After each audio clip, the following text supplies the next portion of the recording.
வணக்கம். இது ஆதிதமிழச்சி YouTube channel. நான் உங்கள் ஆதிதமிழச்சி.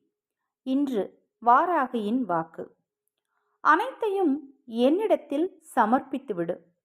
நீ மௌனமாயிரு. உன் வேண்டுதல் வீண் போகாது. கஷ்டத்தை நீ நன்கு கவனித்துப் பார். அதில் துணிச்சல் தென்படும். புரிந்து கொண்டால் துணிச்சல் என்பது நீ அணியும் ஆடையாக உன்னை அலங்கரிக்கும். உயிரே போகும் நிலை வந்தாலும் தைரியத்தை விடாதே. நீ சாதிக்க பிறந்தவன். துணிந்து நில். எதையும் உன்னால் வெல்ல முடியும். சுமைகளைக் கண்டு துவண்டு விடாதே. இந்த உலகத்தை சுமக்கும் பூமியே உனக்கு காலடியில்தான் என்பதை மறந்து விடாதே. உன்னோடு நான் இருக்கிறேன். உனக்காக நான் இருக்கிறேன்.